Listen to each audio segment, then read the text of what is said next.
Should be live. Hang on a second while I get myself set up to go find me on YouTube now. So I can read all your lovely comments. There it is. Ah, I'm here. Excuse me, Bianca. Sorry. Hello, everyone. Welcome. Happy Friday. Hope you're enjoying the end of your work week. If you have a traditional work week, I don't. I work every day except Sunday. So Saturday is technically my Friday. But it is what it is, Santa.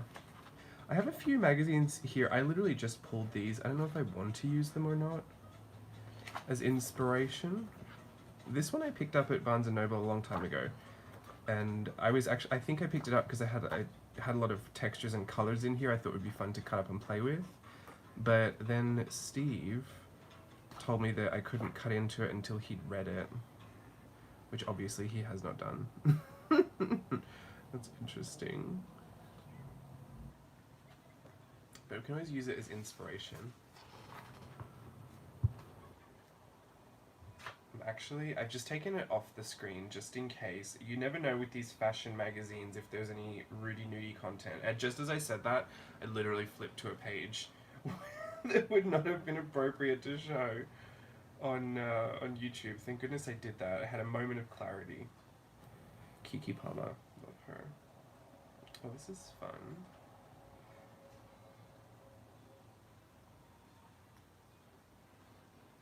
I'm loving these. I might actually use this as inspiration to draw. Just gonna pick one first.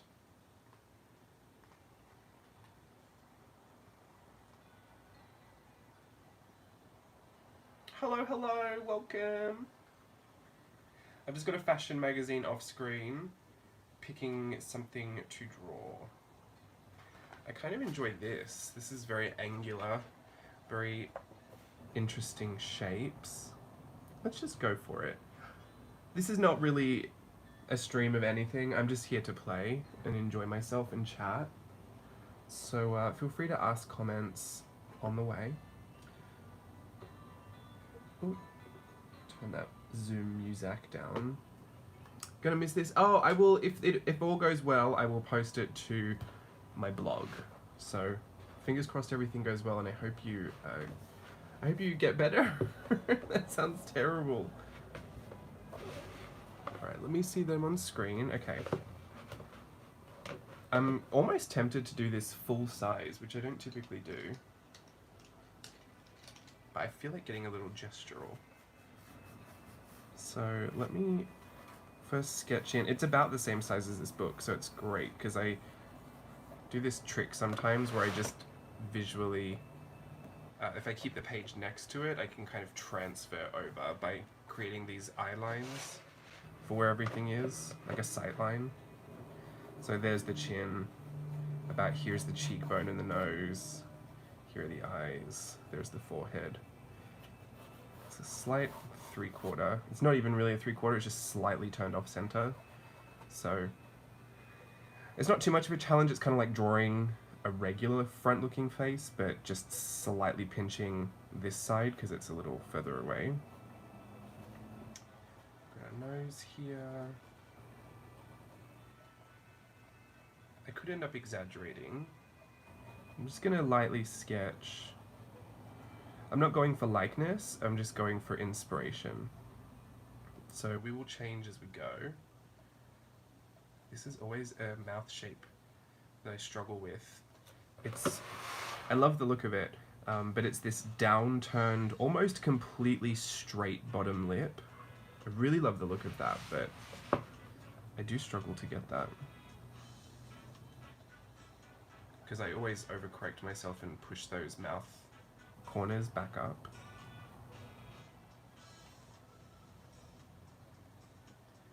There we go. It's a bit softer. And then she's got that little cupid's bow. Upturned nostrils because she's got her jaw slightly up. You can kind of put that triangle in there. Faces look kind of crazy without shading. Like if you're drawing realistic faces and there's no shading on the face, they look kind of nuts. So don't get too upset. Especially when they're upturned, because they have this really scrunched proportion in the nose, the eyebrows, and the eyes. But we live. We live, we learn, we laugh, we love. I'm on one today, guys. Oh, hey Beth. Thank you. Thank you, everyone. I have been enjoying my gouache. I might pull it out, I don't know.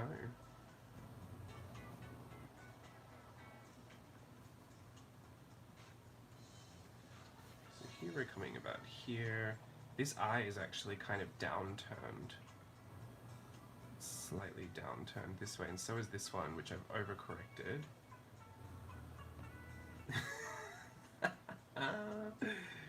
You took a Benadryl? I'm holding you perfectly accountable for everything that you type. I love when it just slips out when you're typing. I use that excuse too. The computer must have misheard me. Although that is the thing now that we have voice dictation. There's a Kath and Kim joke where Sharon's like, the camera must have misheard me, because she was trying to pretend she didn't say what she said. But that is actually a thing now.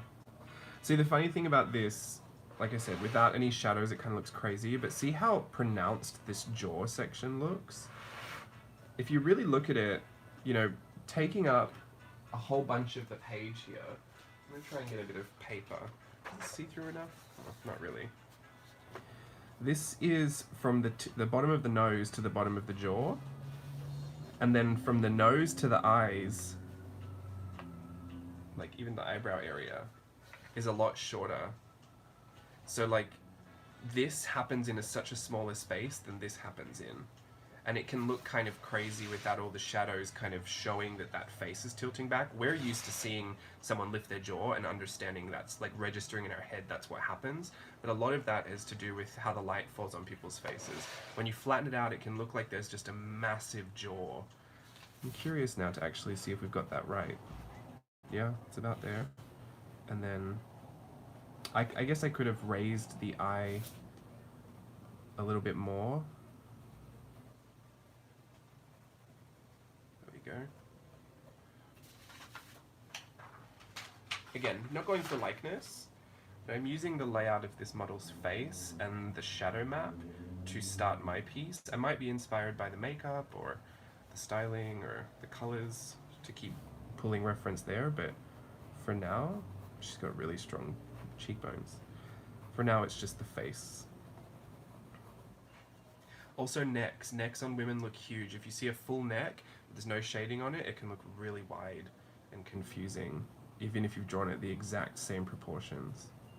So try to be gentle with yourself during the process of drawing faces, especially when they're in interesting positions, because a lot of the time you can't really assess what's going on until there's some shading on there, making sense of this 2D face.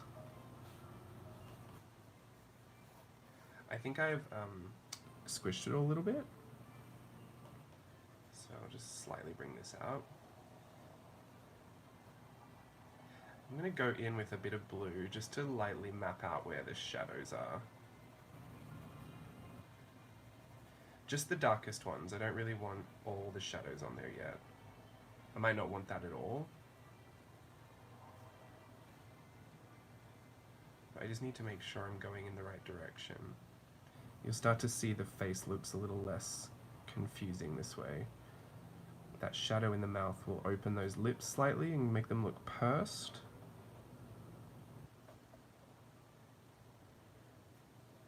Shadow under the lip. Put the chin in. There's a touch of a shadow down here.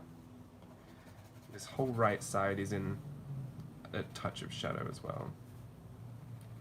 There's a directional light coming onto the model's face this way. The more I do photo shoots with Steve, the more I become super familiar with light sources, because that's really a lot of the trick of Steve's portrait photography is all in the lighting setups. Which setups are flattering, which ones are dramatic, which ones are really soft and romantic. And it's not just the intensity of the light, it's how it falls on the face, and then also how soft it is. Like, what type of highlights and shadows and midtones it creates. So if you're ever trying to learn more about realistic drawing, but you don't want to draw photorealism, I encourage you to learn more about lighting than anatomy. I think that helps.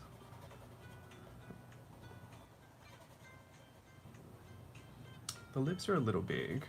I've also got the benefit of looking at the screen, like over on YouTube, so I can kind of correct as I go.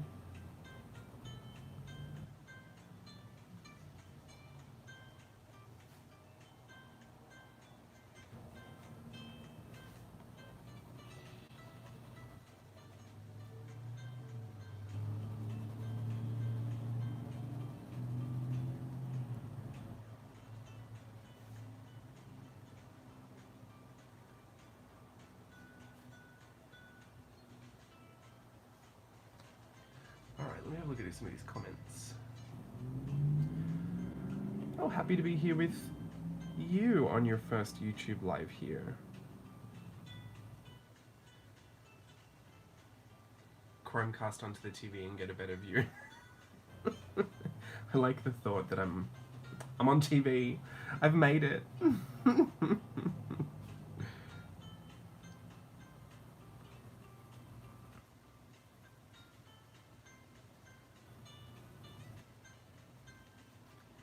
gonna put some eyeballs in because they're just freaking me out that she's got no eyeballs. They really start to add something as well. I can see the photographer in her eyes. That's so funny.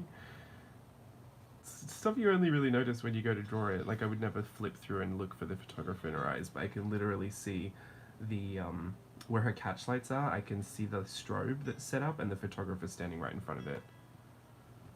It's funny. See, I reckon that's more up here.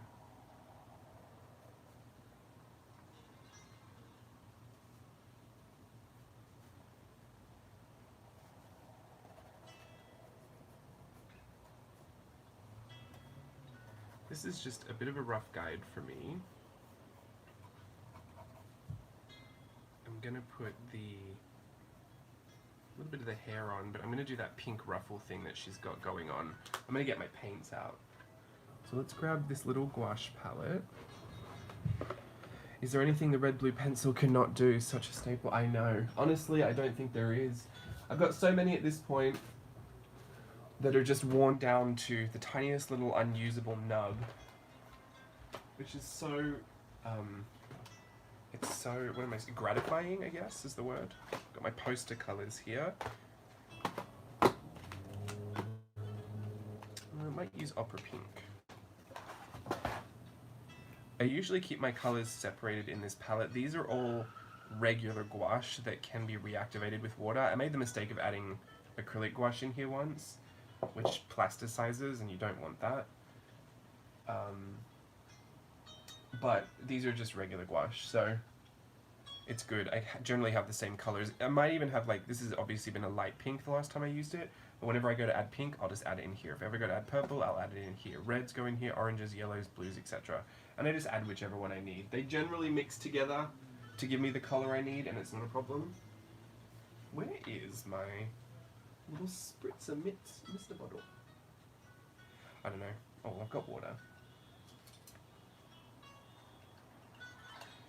Did you end up finding an emoji for Wendy? I honestly, I tried some of the ones that people had done. I tried the girl, I tried the blue dress. The books was a good idea. I like the, my friend put in the needle and thread, which I thought was funny. Because I was looking for a thimble. I just couldn't find one.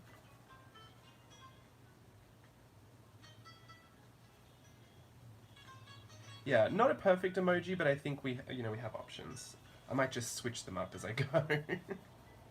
This kind of just looks like pink hair. Like pink curly hair. I'm gonna have to bring it under the chin a bit more, I think. And texturize it a touch. It's also a good way to kind of hide anything if you feel like you've gone too far.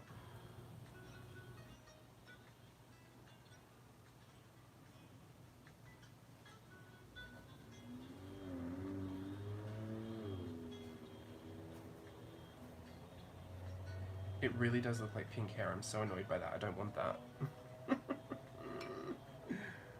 What am I gonna do? How do I problem solve that? I've never encountered this issue before. It's hard to make hair at the best of times.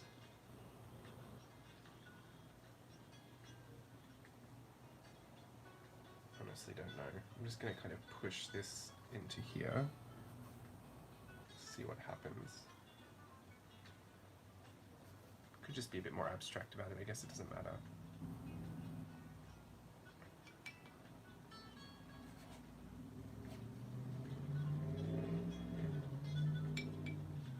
It's just giving very Priscilla, Queen of the Desert. Let's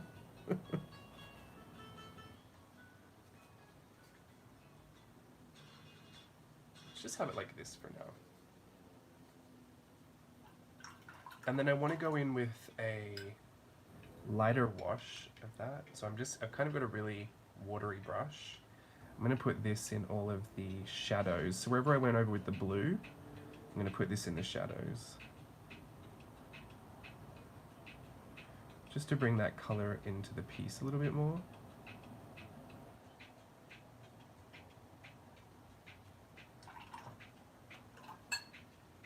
Now this is acrylic gouache, so this one will be waterproof once it's dry.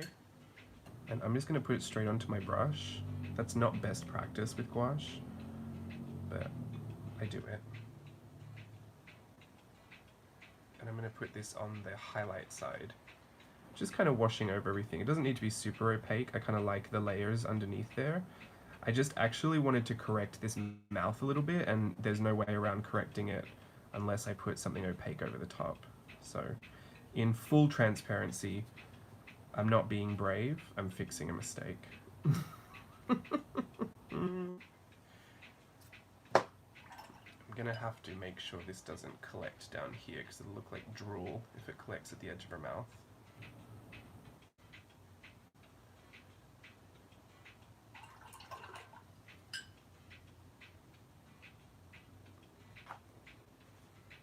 Alright. I'd love to get the heat tool on this.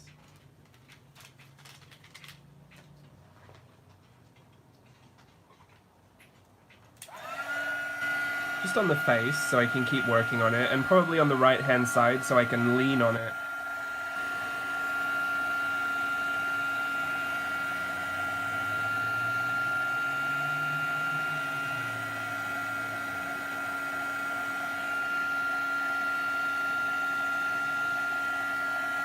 Beth, you're a genius. That would help.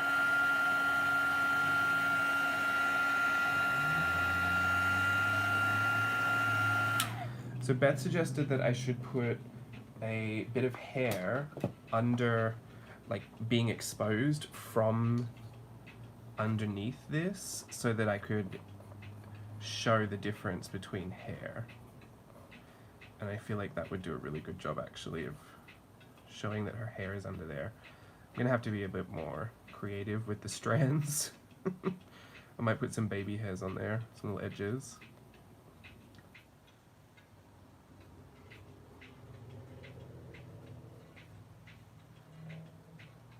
Go. And I say we just take the inspiration from the book and do the same makeup she has. She has these two, they almost look like little watercolory bits on her eyelids. There. Giving very Billie Eilish. She's giving me two kind of purpley magenta under eye strips. And then I'll give you a bit more of a red pink over eye stripe. Just gonna kind of make them brush strokes really quickly. And then dry that.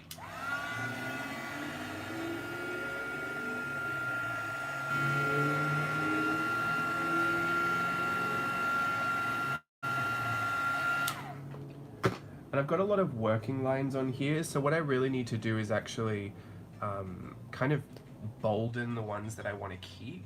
And I have to use something darker than a dark blue. And preferably probably the same depth as this, because this is now the boldest line, the darkest line I should say, on the page. So I'm just going to go straight in with a Pentel pigment brush and do all of my inking and lining with this. I'm keeping it very loose and scratchy as well, very scribbly. I don't want to overthink any of it. The more scribbly I get at this point, the more forgiving your brain's going to be when you look at the page. And you're going to do me a favor and put the things where they need to be if I've kind of made them a little wonky. Because I haven't defined the line for you, so there's a bit of interpretation that goes into it when you look at it. I always encourage people to go messier than they think, looser than they think, I should say.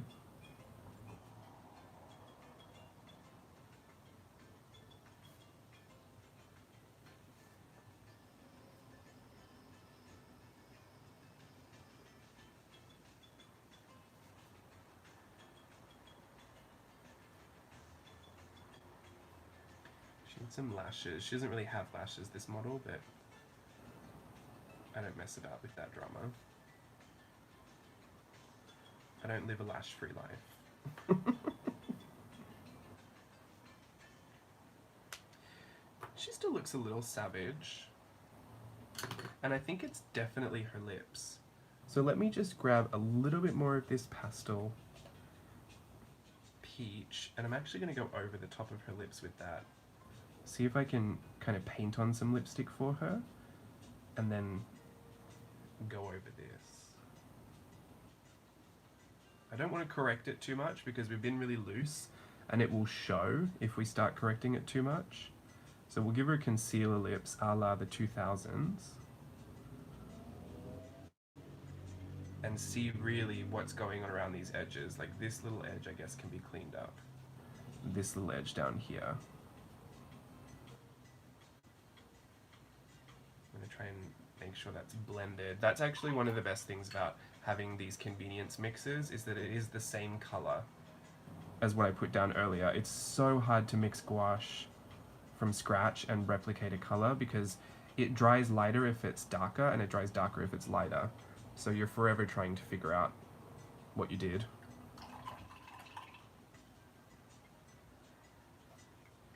I think that looks good, actually. I think we have an opportunity to fix her little lip issues this way.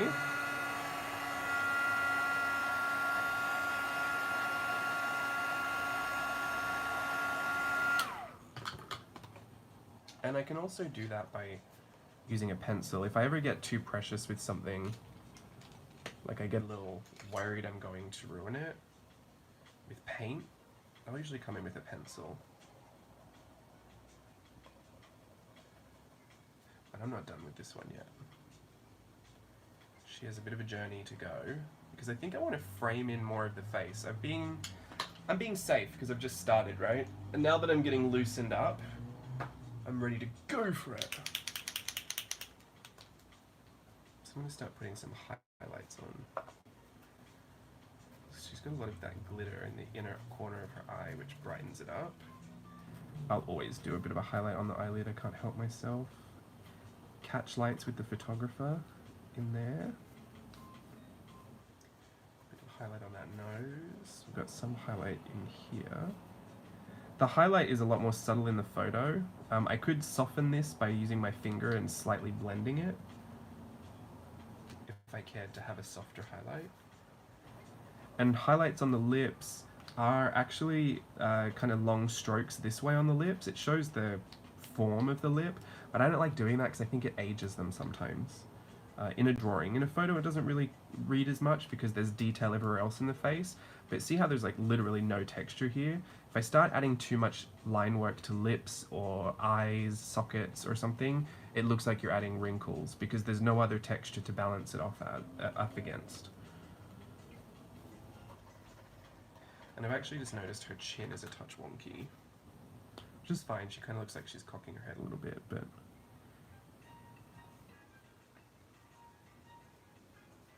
we can add that. If something looks like it's slightly too much to the right, you just have to make the line extend to the left. And again, if it's scratchy and scribbly enough, people will be more forgiving when they reposition it in their eyes. Alrighty, let's just dry this a touch.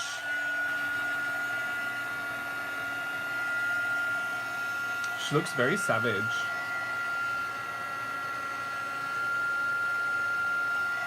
Love her, she looks great. She looks stunning. Thank you, Shauna. Thanks, everyone. She's getting there. I want to be a bit bolder. I can't help myself. Now, don't stress. This is just for fun. But I'm going to take that purple again.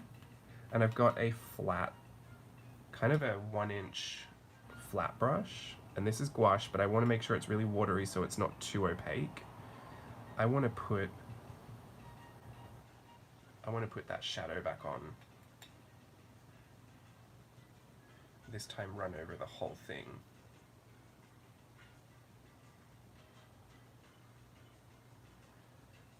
And I'm going to try and angle some of these strokes. It's probably a little too watery to register, but I just want to make it more dramatic. She just hasn't got enough going on, does she?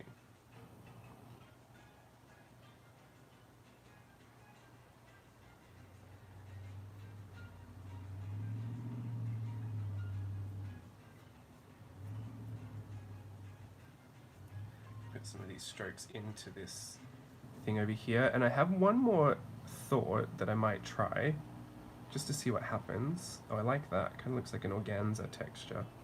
I have one more thought I might try. I want to try and do something that kind of frames the face and creeps over the top. I'm thinking a vine of some sort, because I always find that the most satisfying to paint, that leaf shape. Let me dry it. Is this actually live? Yes, I'm live! You caught me. It's Heidi Strawberry. Hello, Heidi Strawberry.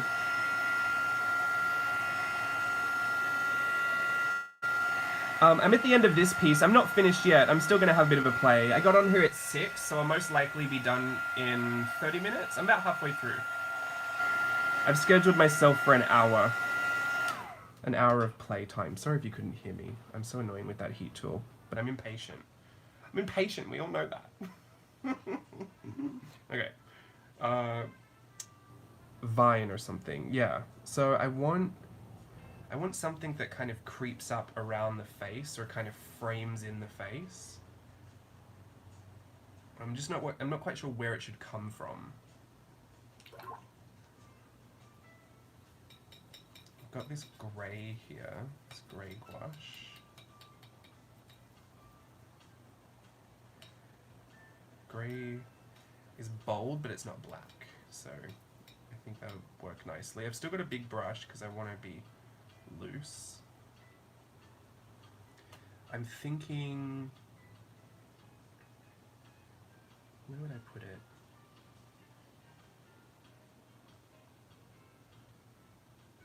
Like, I definitely want it to come over this side of the face.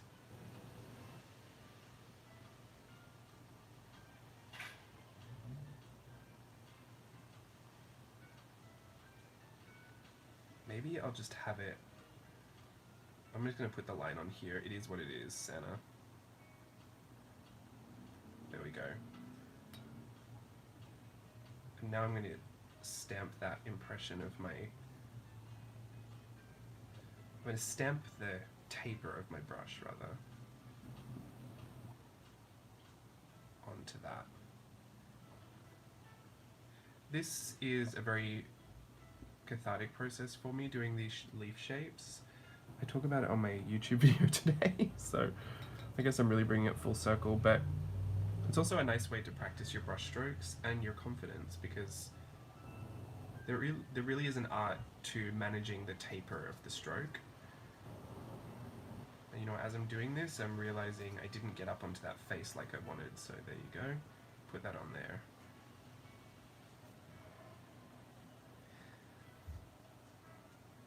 You know, I really love photography, and I have a lot of fun doing the photo shoots with Steve, but I still think one of the most glamorous things in the world is fashion illustration.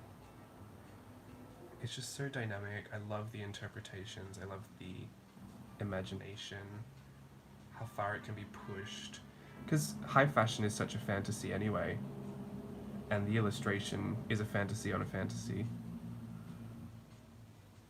Just has always excited and um, enriched my art experience, I guess.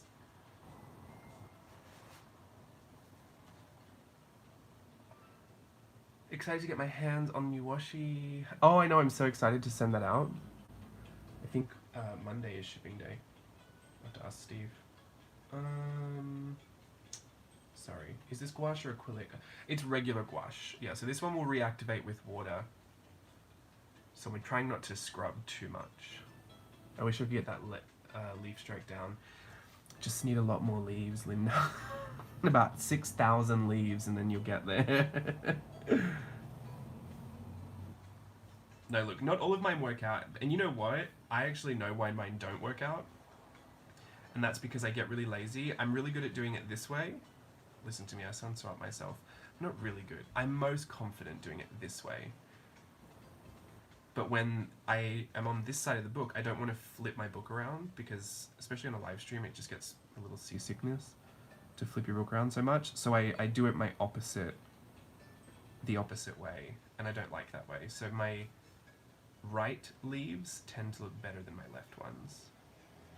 But also it changes with the different mediums. Like watercolor is I find a lot more forgiving than the gouache, because the gouache can get this dry brush effect, which makes the leaf look not look finished. And then the brush, if you've got a big brush, it can be a little more challenging than doing it with a small brush. There's so many elements to it. Who knew? You know who's really been a confident whiz at the gouache is Beth. I have been following that gouache journey. Is Beth still here? Oh look, there's a comment. At first I was tentative about putting my escodas in the gouache, but I was just talking about you. And the gouache, now I do it. I'm glad I did. They work great with it. Totally. I mean, it's technically just like a really pigmented watercolor. So if you put your escodas in the watercolor, you should probably feel fine putting them in the gouache. I still put mine in the acrylic gouache. I know some people are like, oh, don't use that in acrylics. Just don't leave them in there. Don't let it dry out in there. See, look, I got lazy and didn't turn my book. Look how overly big that leaf is.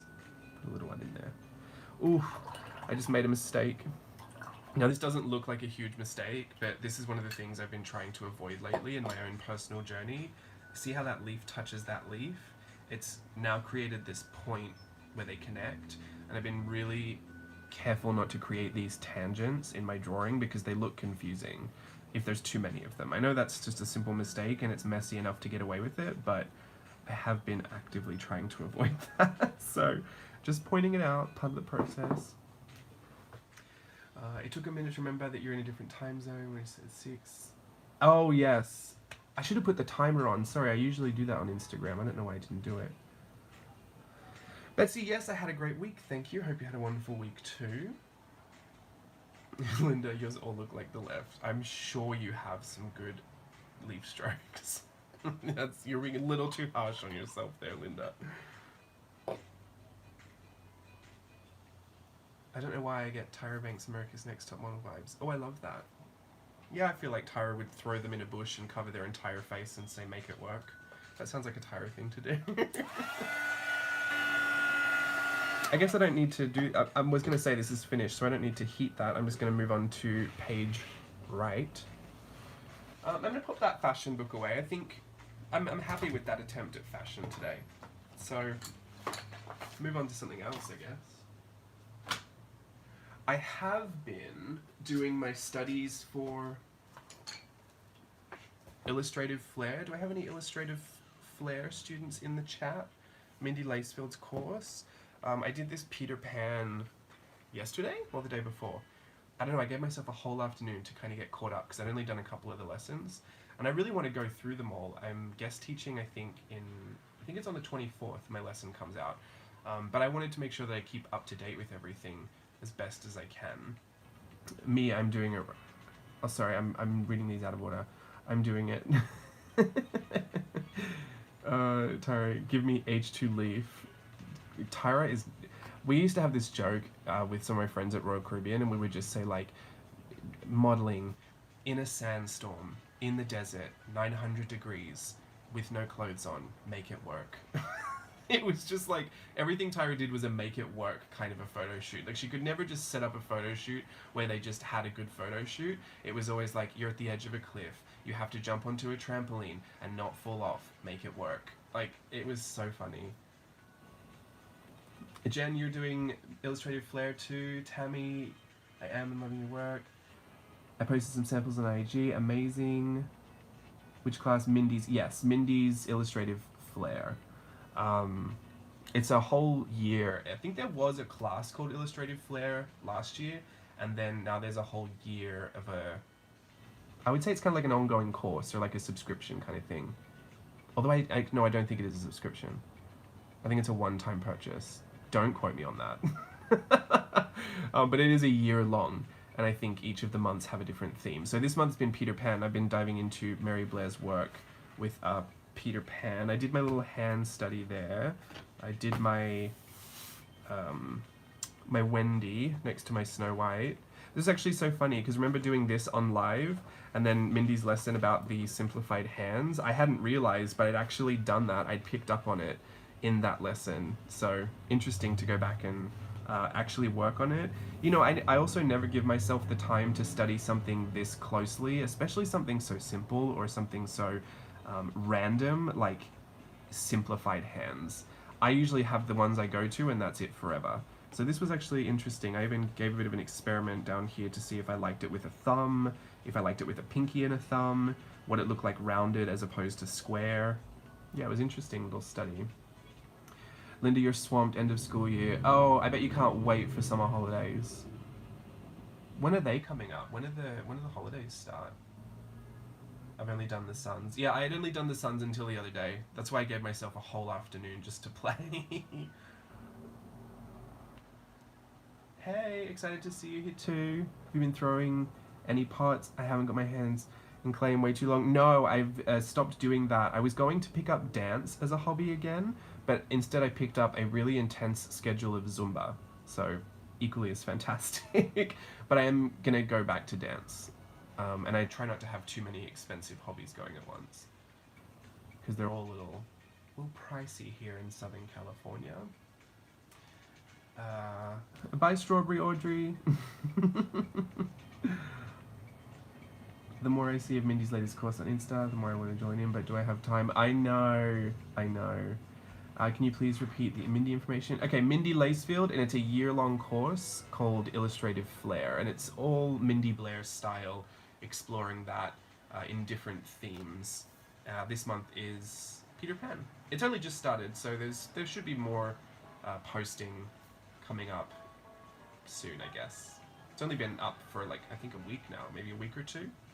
Anyway, what I was going to say is, as I was going through this, what's my favorite dance genre? Look, I really love contemporary because I love to pretend I'm an actor. So I really like that. But to be fair, my favorite is just straight production show jazz. Cheesy, big smiles, massive costumes, bright lights, glitter, confetti, everything. I love full-on production show jazz. Dun, dun, dun, dun. Oh, 9 days! Oh, that's amazing. Perfect timing, because we start Virtual Voyage 4, totally. We used to play supermodels, whatever we were doing, one of us would say, how supermodels blank, and we would have to go full supermodel on it, like how supermodels brush their teeth. That is so good. Steve and I have been doing that ever since he's been trying to do all these editorial shoots, and I think the one thing that he's still building on, like kind of solidifying his knowledge, is a lot of posing. He can pose men really well, but obviously I'm the one that watched America's Next Top Model since I was 14, so I help him with a lot of the female posing, as demonstrated in my Virtual Voyage portraits, of course. Anyway, so he's been doing that, but around the house we'll like eat dinner and then all of a sudden make dinner high fashion editorial, and so he'll like stick his elbows out and get his legs all wonky. It's just so funny. I think he even made a TikTok about it. I'm pretty sure he did. I don't know if he posted it. Speaking of Zumba, my exercise bike rides tomorrow. Amazing. I used to have bikes in Japan. I love bikes. Okay, I'm going to get started on this. I wanted to just point out this information. I had a bit of a difficult time deciphering how to do this because one of Mary Blair's super talents is that she can just, whip it out. Like, it's just a brush stroke, and suddenly there's something there. So I wanted to understand it, and what I eventually got to was that I'm not sure exactly what brush she uses, but if I took a round brush, so something that's pointed at the end, essentially I noticed that most of the strokes had a tapered point.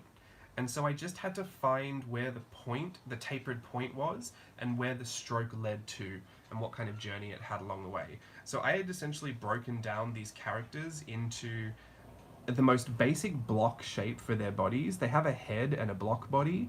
I even went through and made some other ones here, but with a head and a block body, and then I just had to find the points to start my stroke, and then add their little silhouette features on there. Now this only kind of works with characters that have a distinct silhouette. Like Tinkerbell really worked well, the mermaids kind of worked really well, Peter worked well because he's got the hat with the feather with the pointy ears, the bangs, even the little triangle, what would you say, pinafore? Is that what it is? I don't know what that's called. So he has that. Wendy is a little ambiguous. I would even say that Michael is a little ambiguous. Is it Michael? John. That's John. Uh-oh, I've forgotten. Anyway, but Peter's really obvious. So I was thinking, are there any other characters that I'll have a good silhouette to be able to try this with? Because I wanted to try a few more. I'm going to try Tinkerbell again, I think, because I had done her with a bit of a block body, but then I changed it. So I want to try that one again. So if you want to do this along with me, I'm going to talk you through it. Just quickly, I'm not trying to teach, but if you just want to. It's my nemesis, the leaf stroke. I must get better. Yeah, I mean, to be fair, if you did the brush stroke lesson in Virtual Voyage number 1, the mermaids, it is the same thing. It's all that brush stroke. In fact, those mermaids were broken down the same way. It's like, where's the point? And then get your tapered stroke happening from there. This one just kind of builds those strokes off of a body. So I have to do Tink's head, which Mary has kind of oval-shaped heads for these characters. It's one of the specific styles she has, but it's not the style she has. Like, there's a lot. So I'm going to do this oval head. She's got a circle on top. And then we've got a little stroke off to the side. That's her bang. I'm going to put 2 little strokes on the side of her face. Those are her ears. A little neck. And a triangle body. I'm going to try and do a little body, I think. I'm putting a circle on her hips. This isn't typical, this silhouette. It does show up in some of the Alice concept art. This kind of cinched waist to nothing, but it's not typical. A lot of the time they look like pillowcase bodies, they're just rectangles. And I'm going to put one leg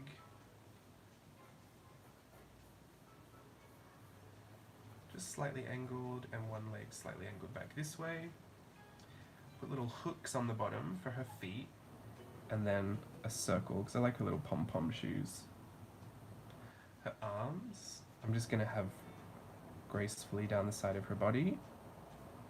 Little ski slopes. And then 2 big leaf shapes from her shoulders that are her wings. Oh goodness, she looks like a Tinkerbell at this point. She just needs a scary face. So, I want to do this with my brush strokes now. Oh, I forgot to put the little triangles on.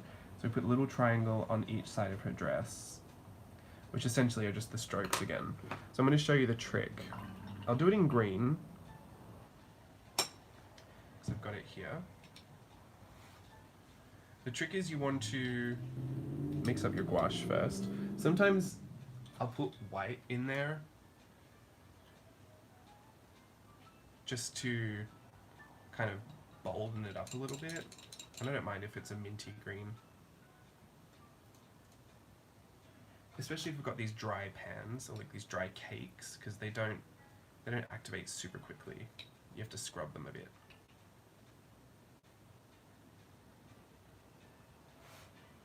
Alright, so first of all, I think you want to, I'm going to say I think because honestly this is what makes sense to me. But I'm going to do the little skeleton, which means the body and the head. And I'm trying to do them all in quick, simple strokes. I can't spend too long on each part, and I can't overcorrect it. I got a little bit out of the lines there a bit. There it is. It is what it is, Santa. And now I'm going to do the circle up here, because that's not really one of our tapered strokes. And I'll start from the top and work my way to the bottom. So this first stroke, I kind of, almost all of them have the pointy end at the beginning of the stroke, and then we come in towards the body. So I'm going to tilt my book this way just so I can make sure I do it. So the pointy end of my brush, I'm going to slightly angle my brush flat like this, put it on the page, and then as I come in following that line, I'm going to press harder when I get to the area that I'm supposed to meet. So with the ears, I'm going to start with a light pressure and a really angled brush, and then as I get closer, I'm going to push into the page. And that will give me my tapered stroke. It'll also give me the point. Sometimes your stroke might be a little thin. You can go back over it. Like I would want a bigger bang than that, I think. This one up here, this leaf shape, this is actually 2 tapered strokes back to back. So I'm going to start with my point at the end, put it on the page, push that pressure in. Can you see how that stroke widens up?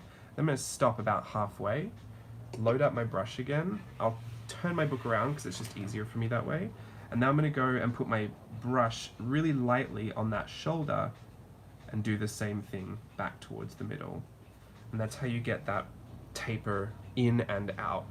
So it goes from thin to thick to thin again. You can just do it really confidently with one stroke, but it's a little difficult. I don't really have that mastered, so I like to do it the way I just showed you in 2 steps.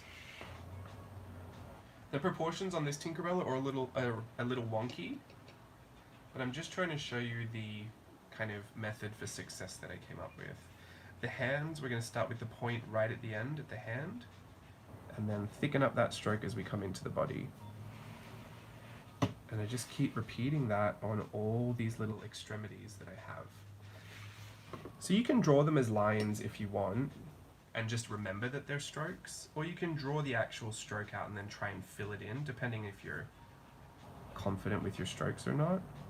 But this, I mean, technically builds on it. You'll be practicing your strokes the whole time. And it's really gratifying when you can start to do them with one stroke. They are simplified and they're essentially just silhouettes, but that doesn't mean you can't go and add features into them. I actually really enjoyed one of these examples here with the mermaid. And I did this kind of inline fill, which is another one of those Mary Blair techniques. Mary Blair is one of the artists that I'll be looking at in Virtual Voyage 4, so that's why I have like a bit of extra information that I probably didn't need to go and find, but have been doing anyway, just because of my own fascination. And the Neverland Mermaids is the lesson that I'm teaching in Mindy's course on the 24th. I believe that video comes out. So this is something I've already looked at, I've already studied, and then it was in doing this Peter Pan study the other day that I thought, oh, do you know what? If I took the technique of what she did and apply it to something else, I think there's a bit more of a formula to it than just, you know, copying the image, because I could see that there was a pattern to how it was happening. I think that's one of the things I love studying about different artists' styles, is that it's not just it's not replicating just for the sake of creating what they've done, but understanding how they did it so that you can use those same techniques, those same processes to do what you want to do as well. So anyway, we've done this. I wanted to try it with a different character. I'm going to give her a quick heat tool moment. Oh, I'll explain to you the shading lines. It's not going to work well on this because the paper is white. so the highlight won't stand out. You really want a mid-tone or a darker background for that technique. That's why I love doing a lot of the gouache studies in this toned tanned paper. This is a Strathmore toned tan mixed media. I link all of this in my Amazon storefront, so there are affiliate links if you want to go there. Otherwise, if you can find it cheaper elsewhere, just get it there, but just in case. For that white, that kind of paper cutout look, you just have to choose a light source. So if I choose the light source here, this is the moon, or the sun. Do you know what? I'll do it the sun, that way you can see. I'll get this yellow.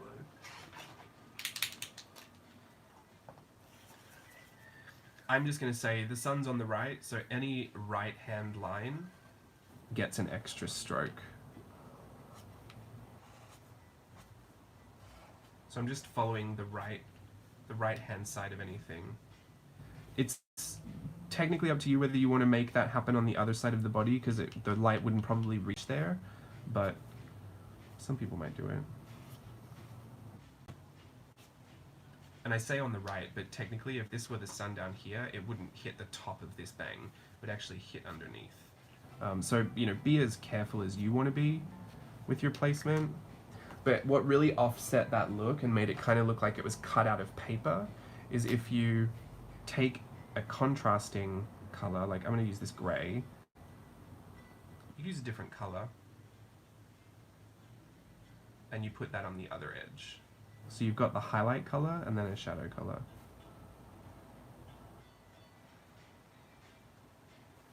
It'll look like, especially because it's such a simple silhouette, it'll look like a little cutout in your book. And there is Tinkerbell in that little style. I just want to do another character because I want to see how well this works. So I'm going to have to get someone else with a good silhouette. I think I saw Captain Hook was mentioned in there, so that would be a good one to try. Let's do that. We've got the oval head, the hat, which I think actually is kind of... Let's do an S shape for the hat. And then... I think it goes... What does a tricorn hat look like? Goodness, I've forgotten. Is it... I think it's this, maybe? Who knows? That's going to be what we're doing. And then we're going to do a big feather, big plume outside the hat. He also has curly hair, so we might need to put a little bit of curly hair on the side. We want to do the skeleton first. I should have done that. So the oval face, the neck. His body is... He's wearing a coat, actually, so I think we'll just do the triangle top part for the coat and the triangle bottom part for the coat. His two legs. Put one leg here. He has a little heel, so put his little heel on. I'll put a little diamond on the end of this leg. Got a hook on his left hand. So I have to put that hook on. And then a sword in his right hand. Oh, I put a big square at the end of his thing, right, for the coat. And then a big sword. I think that's what a pirate sword looks like. And that'll just be a tapered stroke. Okay, let's just see what we can do. I'm going to do it in red, because that is Captain Hook's color du jour. Oh, Yzma's good. We should try Yzma.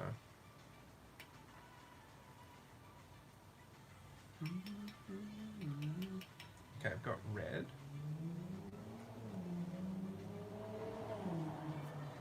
Do the little head, body. Trying not to be too precious. I've even grabbed a bigger brush this time. I don't mind if you can see some of the stroke, the brush stroke. And now let's do the tapered strokes. I'm going to do the S curve the same way I did the wings, one at a time. So this will be my pointy end at the end, and then thicken it up as I come to the head, and then do the other one back this way. bring that hat in this way. And then I'm going to try and flick this curl, because with the feathers I kind of want that broken edge at the end. That'll do. I might do another one. I should probably try and dry brush it. I'm going to wipe some of that gouache off so that I've only got some of the driest part of the brush. There you go. That's a bit more Mary Blair. I wish it was tapered here, but that's for attempt 2 if I bothered to do that. Get some more red loaded on there. I'm going to do a few little squiggles this way. This is more detail than a lot of these characters have, but my first attempt I just allow myself to do what's in my brain, and I correct it afterwards if it doesn't work. So taper that arm in, remembering to bolden up my stroke as I get close to the body. So thin out here, then press heavier as I get towards the body. The bigger the brush you have, the wider that taper is going to be. So if you really want full-on, like, massive, over-exaggerated strokes, like some of the Alice in Wonderland concept art, use a big brush. Do this with the heel. And the little diamond. He's got the squares. I guess we could just do that.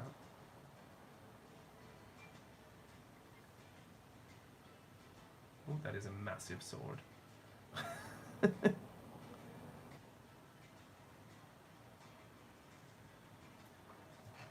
mean, it definitely reads as Captain Hook. Wouldn't be my favorite though, I don't think. And I can't say why, I'm not quite sure why. It might, maybe I want this to be bigger. Or maybe this looks too much like a skirt. Don't know.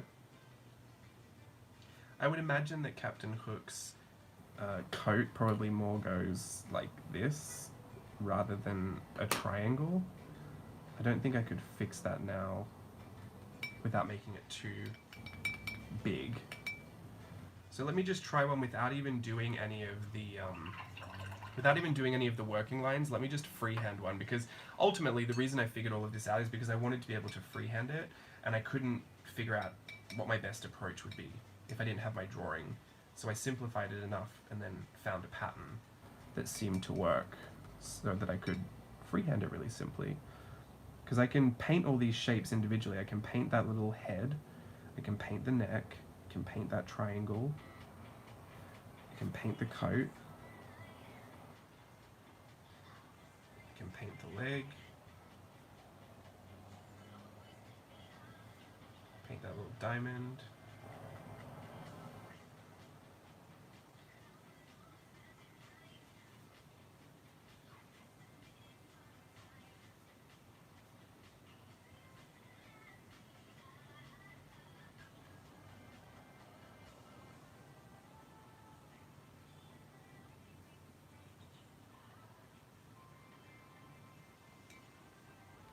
I've really got that pirate hat wrong, I don't know why. That one is so much more dramatic. Like, proportion is everything, right? I think that shows.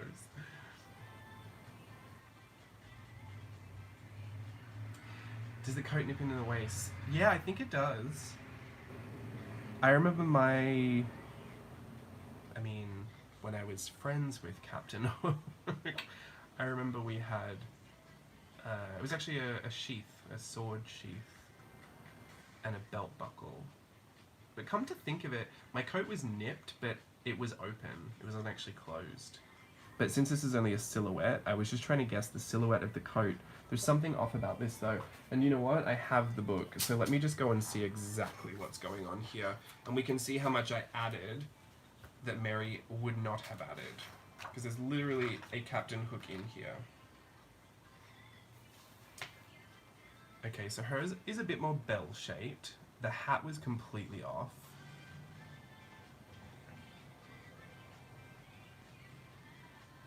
This is not the silhouette style, but it's still very much in that same flavor. This is a bit more detailed. Yeah, even down here, it's still nipped in at the waist. It almost just looks like an hourglass shape. It is actually quite feminine in this. So maybe it wasn't just my eyes. This is a very simplified version where the coat is a diamond. It looks like a diamond cape. But again, see, look, let's actually just look at the body here. Can you see where, I'll point it out to you. You've got the head, which we could say is an oval, but here it's actually a square, and she's done the nose because it's on a profile.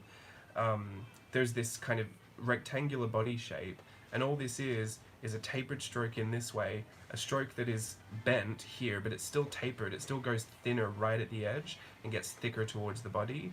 That arm, thinner at the edge, thickens up towards the body. Even the hat, that crescent moon shape, you can taper it from each end and then taper that feather in too. So it really does look, it does look like that kind of pattern checks out. I don't know how hard and fast Mary was with the rules in how she created. I assume that like most people, you know, they have their processes, but they don't stick to everything like, you know, 100%. I think you kind of allow yourself room to make changes that are necessary. But for the most part, this seems to be quite a logical step-by-step process for me to use that technique and that style to translate the characters, so that even though we're using the references, we have the Peter Pan references, we could actually we could do things that Mary didn't do. So when I look at Mary Blair's style in Virtual Voyage 4 and I apply it to the theme that's yet to be disclosed for that particular artist, I can actually use that same information and apply it and get the results as if Mary Blair were the concept artist for that movie that I'm looking at, which is super exciting, and I've actually had a really fun time doing it. In fact, okay, I'm not gonna, do not say anything, don't tell anyone I showed you this, I'm not gonna I'm not gonna give anything away, although I really am. Okay, I'll just show you this. I'm not trying to show everything. Turn your eyes away if you don't want any spoilers.